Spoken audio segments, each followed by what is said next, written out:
तो इस लेक्चर से हमारा नया टॉपिक स्टार्ट हो रहा, नाम है local government union territories and special status areas. ये रहा कुछ डिटेल मेरे बारे में, important instruction regarding this lecture. पहला क्वेश्चन आपके सामने सेक्शन है कि 73rd amendment of the constitution 73rd amendment of the constitution is considered to be a watershed in the history of local self government. बिल्कुल आपको पता है 73rd constitution of 1992 से पंचायत को क्या मिला, कॉन्स्टिट्यूशनल स्टेटस मिला, वही रीजन दे रहा। तो एकदम सही बात है, सेशन भी सही है, रीजन भी सही है, तो करेक्ट ऑप्शन इसका हो जाएगा ए।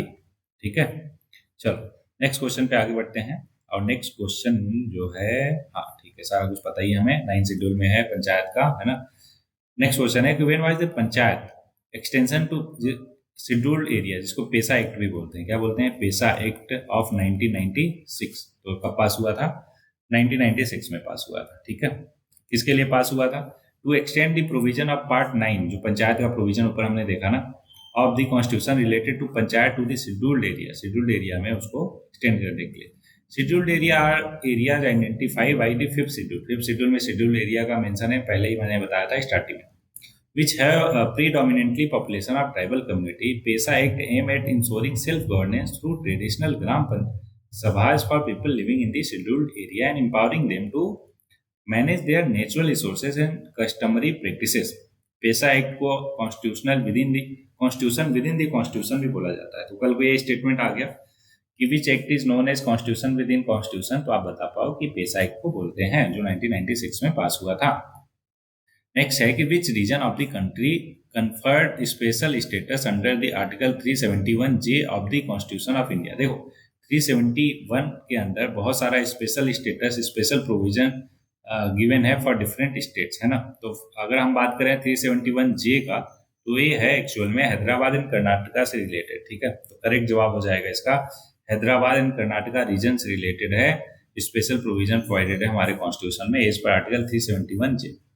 अभी आगे आएगा पूरा का पूरा, तो एक ही साथ रिवाइज कर लेंगे, डोंट वरी अबाउट इट।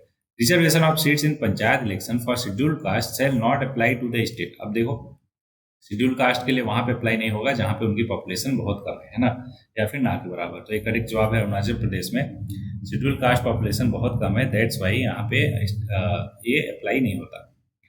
तो Arunachal Pradesh does not have any scheduled caste population as per census of 2011। वहीं पर आर्टिकल 2 ये इस पर्टिकुलर में एग्जेम्प्ट करता है अरुणाचल प्रदेश को from the application of part 9 related to panchayat. ध्यान रहेगा। चलो नेक्स्ट क्वेश्चन है, who among the following constitute finance commission to review the financial position of panchayat. कौन कॉन्स्टिट्यूट करता है फाइनेंस कमीशन को, ये बताना। चीफ मिनिस्टर करते हैं, नहीं। फाइनेंस मिनिस्टर बिल्कुल नहीं। गवर्नर ऑफ कंसर्न स्टेट, बिल्कुल सही जवाब। तो ऑप्शन हो जाएगा सी कि गवर्नर कॉन्स्टिट्यूट करते हैं फाइनेंस कमीशन को। कहाँ पे मेंशन है, एज पर आर्टिकल 243I में ये मेंशन है कि governor of each state shall as soon as may be with in 1 year from the commitment of the constitution, जो 73rd कॉन्स्टिट्यूशनल अमेंडमेंट था 1992 का, and thereafter at the expiry of every 5 year, है ना, हर 5 साल बाद constitute करेंगे एक finance commission, क्या करने के लिए, to review the financial position of the panchayat and to make recommendation to the governor.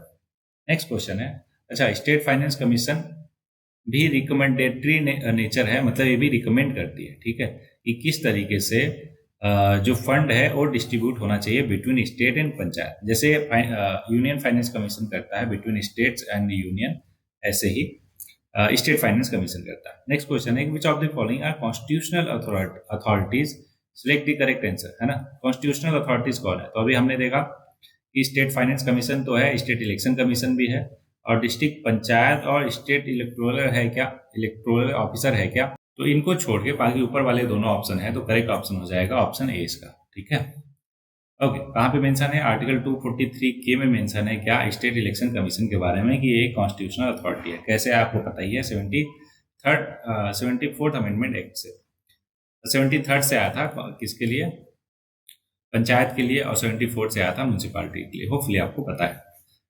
Assertion है कि the Union Finance Commission does not have any role in the considering measures for providing financial assistance to local bodies। बिल्कुल गलत। क्यों, क्योंकि वो उसके पास ये role है, वो रिकमेंड करती है कि किस तरीके से फंड का एलोकेशन होना चाहिए बिटवीन लोकल बॉडीज ऑल्सो। तो पहला ही गलत हो गया, तो आंसर आपको पता चल गया डी, क्या कि पहला स्टेटमेंट गलत है, दूसरा सही है। ठीक है, फिलहाल दूसरा भी देख लेते हैं कि in spite of the 73rd and 74th constitutional amendments, local government continue to be a state subject in the 7th schedule of the constitution. बिल्कुल सही है, लेकिन पहला गलत है, इसलिए option D will be the correct answer for this question. ठीक है. और ये जो यूनियन फाइनेंस कमीशन है वो किस आर्टिकल में मेंशन है? 280 में, कि टोटल 4 मेंबर होंगे, सॉरी एक चेयरमैन प्लस 4 मेंबर होंगे, टोटल 5 लोग की टीम होंगे. रीजन का करेक्ट क्यों है वो मैंने बता ही दिया आपको, इसलिए आगे बढ़ जाते हैं. Next question, article 371 of the constitution makes special provision for which of the following state. तो देखो 371 जो है स्पेशल प्रोविजन रखता है महाराष्ट्र और गुजरात स्टेट के लिए, है ना. तो इसमें और भी बाकी होगा, हाँ आगे आएगा क्वेश्चन, डोंट वरी, ये बता देता हूँ मैं. देखो 371 भी, अभी हमने क्या देखा? 371 महाराष्ट्र और गुजरात के लिए, महाराष्ट्र एंड गुजरात के लिए. वहीं पे 371 जे देखा था हमने, किसके लिए देखा था? अरुणाचल प्रदेश के लिए. अब 371 बी देख रहे हैं. 371 बी जो है ना वो है special provision regarding I think Assam है ना. देख लेते हैं, हो सकता है कि मैं कंफ्यूज हो गया हूँ. 371 बी आसाम सही है ना. अभी यहाँ पे नहीं है क्या? अच्छा आगे होगा लिस्ट, जिसमें मैं आपको दिखा दूंगा कौन कौन से आर्टिकल 371 में किसके किसके लिए हैं. ठीक है, पहले नेक्स्ट क्वेश्चन देख लेते हैं. विच of the following state does not have any Panchayati raj institution. क्या पंचायती राज इंस्टीट्यूशन वहां पे है ही नहीं? तो कौन सा स्टेट? तो नागालैंड एक ऐसा स्टेट है जहां पे पंचायती राज इंस्टीट्यूशन नहीं है. अब क्यों नहीं है वो देखते हैं. देखो नागालैंड एक स्टेट है इंडिया में जहां पे panchayati raj institution does not exist. The state has a unique system of local self government, जिसको Nagaland village council act of 1978 से लाया गया. Under this act the village council are the primary units of local self government in the state. That's why वहां पे panchayati raj institution नहीं है. As per article 243M of the constitution, the state of Nagaland, Meghalaya, Mizoram, ये सबके सब 6 शेड्यूल एरिया में आते हैं. And hill area of Manipur are exempted from the application of part 9 of the constitution. Next question आपके सामने, कि which article of the Indian constitution deal with special provision with respect to different state. कई बार देख लिया कौन सा article है, 371. अब यहाँ पे सारा कुछ मेंशन है. ठीक है, देखो जो मैं बात कर रहा था ऊपर ना कि एक ही जगह पे सारा कुछ आ जाएगा, तो वो यहाँ पे है, इसलिए वहां पे मैंने डिटेल में नहीं बताया. 371 की बात करें तो महाराष्ट्र एंड गुजरात से रिलेटेड स्पेशल प्रोविजन है. 371 में है नागालैंड, 371 ए में नागालैंड, 371 बी में आसाम, 371 सी में मणिपुर. क्या करोगे आप? 3 बार इसको पढ़ोगे. कितनी बार? 3 बार. ठीक है, यहाँ पर आई जे तक है, कि जे में क्या है? कर्नाटका. अभी ऊपर हमने पढ़ा था, है ना. चलो, तो इस लेक्चर में बस इतने ही क्वेश्चन थे. होपफुली आपको एक एक क्वेश्चन बहुत ही अच्छे से क्लियर होंगे. छोटा सा ही लेक्चर था, बट एक एक क्वेश्चन क्लियर होना ज़्यादा जरूरी है. तो आज के लिए है कि success is not how high you have climbed, but how you make a positive difference to the world. जरूरी नहीं है कि आप बहुत ही ऊंचे, है ना, ओहदे पे पहुंच जाओ तो आप बहुत ही बेहतर हो. नहीं, उससे आपका सक्सेस डिसाइड नहीं होता. डिसाइड इससे होता है कि आप जो है इस दुनिया में क्या पॉजिटिव कंट्रीब्यूशन करते हो, या आप किसी भी ओहदे पे रहते हो. जरूरी नहीं कि आप एकदम हाईएस्ट ओहदे पे पहुंचो तभी कंट्रीब्यूट करो. आप अभी जिस पोजीशन में हो वहां से भी कंट्रीब्यूट कर सकते हो सोसाइटी, समाज के लिए. कैसे?